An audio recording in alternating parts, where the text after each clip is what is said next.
to the town of Havenwood. The man in the leaning cabin at the forest's edge didn't have a name. They just called him the Ghost, like some wandering rumor that refused to die. His rare trips into town were enough to freeze conversations mid-sentence, enough to make kids stare and mothers pull them closer. And the story grew that he was dangerous, that something dark hid in that rotting shack he called home.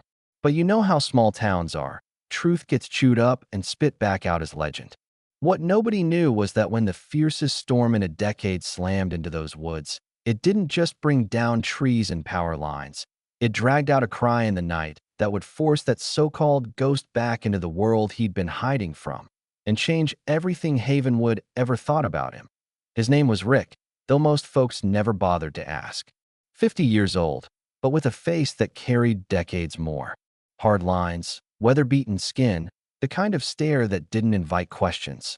A military cut that had gone gray at the temples, boots scuffed from endless repair, and shoulders that carried not just his own weight, but the ghosts of men who never made it home. His cabin leaned tiredly into the moss and fog, a tin roof rusted like old blood, windows boarded with water-stained plywood. On the outside it looked like surrender, but inside, it was his fortress. Warm, orderly, clean, with wood panels glowing honey-colored against the firelight. Every book lined up flush, every tool hung exact, every wrinkle smooth from the quilt on his bed. Out there was chaos, judgment, and memory. In here, he controlled the battlefield that Rick's days were mechanical, coffee at dawn, hands wrapped around the mug like it could anchor him against the nightmares. Then wood carving, small creatures that looked ready to leap from his palm, hawks, bears, wolves. Afternoons repairing the cabin, stacking firewood, sealing cracks. He spoke to no one because there was no one to speak to, and that silence was both his prison and his salvation. Until the storm came. You could smell it first, the metallic bite in the air, the unnatural yellow sky rolling in from the Pacific.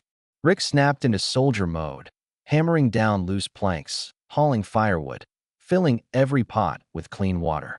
This was a battle he understood, one he could fight with nails and rope instead of memories that be why nightfall. The storm was a beast. Wind pounding the cabin like fists, rain driving sideways, trees thrashing like they were trying to tear themselves free. Rick sat calm, fire crackling, kerosene lamp glowing. He'd survived worse. And then he heard it, a sound that didn't belong. Not the shriek of wind or groan of timber. A howl, thin, desperate, threaded with pain so raw it cut through the storm like a blade. His first instinct was the one that had kept him alive for years. Ignore it. Stay inside. Let the outside world devour itself. But then that other voice rose up, the one that remembered orders barked in the desert. You don't leave anyone behind. Ever. He saw again a boy, barely 19, limping in the heat, begging to be left. We all go home, or none of us do, the sergeant had said. And suddenly Rick couldn't sit still, not with that cry fading into the storm. The fortress walls weren't protecting him anymore. They were choking him that he pulled on his old rain gear, lantern in hand, rope slung over his shoulder, and shoved the door open. The storm hit him like a wall, rain slicing his face, boots sinking into mud. For long minutes he fought through the chaos, that cry coming and going, tricking him, until finally, there, under a fallen fir tree, half buried in roots and muck, was a German shepherd, maybe 2 years old, soaked, trembling, leg bent at a sickening angle.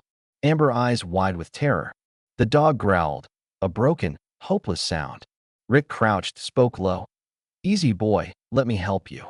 He let the dog smell his hand, let the rain wash his fear into words until finally, slowly, the growl died.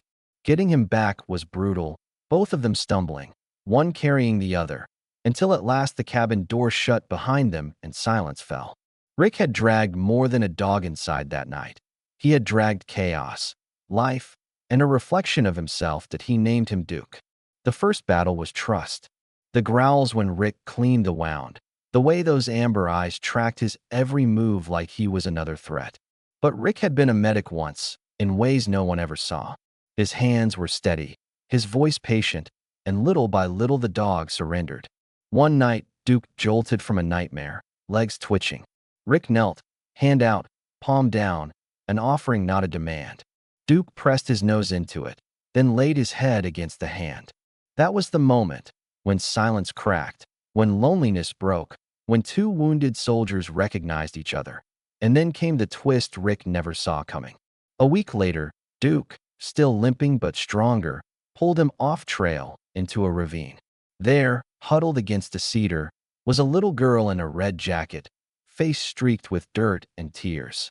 Lily, 6 years old, the missing Peterson child Havenwood had been searching for. Rick's blood ran cold. To be found with her in the woods, him, the ghost, was a nightmare waiting to happen. But looking at her shivering, clutching Duke's fur, none of that mattered. He wrapped her in his shirt, carried her home, and walked out of the trees into the arms of a frantic search party. For a heartbeat, the town saw the monster they'd painted. And then they saw the truth. A child safe, a dog at his side, and a quiet man who said nothing except, "The dog found her." That should have been the end. Retreat back into the fortress. Wait for the whispers to twist again. But the next day, there was a knock. The Petersons stood outside with tears and gratitude, Lily asking to see Duke. Behind them came the town vet, then Sheriff Brody, then whispers of a winter fair where his carvings might sell. Havenwood, the same place that branded him a ghost, was slowly pulling him back. He wanted to slam the door, but every time he looked at Duke, scar across his shoulder, eyes still haunted but trusting, Rick saw himself. Two souls written off by the world, still standing. And maybe, just maybe, it was time to step back into the light, the fair. He set his carvings on a small wooden table, hands shaking, Duke pressed close at his feet. At first, people avoided him. Then Lily ran up, fearless, hugging Duke. Her parents bought the hawk. Others followed. Soon the whispers weren't about ghosts, but about the man who carved life from wood, about the dog who found a child. By the end of the day, all three pieces were gone. And for the first time in years, Rick wasn't seen as broken. He was seen. That night, he sat on his porch, Duke pressed against his leg, watching Havenwood's lights twinkle beyond the trees. For years, those lights had been the enemy, reminders of everything he couldn't face. Now, they looked like a harbor. The cabin behind him wasn't a fortress anymore. It was a home, and all it had taken was a storm, a howl, and the choice to open the door. But here's the question I can't stop thinking about. What happens next? Will Havenwood really welcome him? Or will old fears creep back once the story fades? Can a man who spent his life building walls truly live with the doors wide open? And maybe more important, what walls have you built around yourself, and what cry in the storm would make you tear them down? If this story struck you, I'd love to hear your thoughts. Was Rick right to step back into the world, or should he have stayed hidden? Share your take in the comments. And if you've ever had a loyal companion change your life, tell us that story too. Because sometimes the very life you think you're saving is the one that ends up saving you.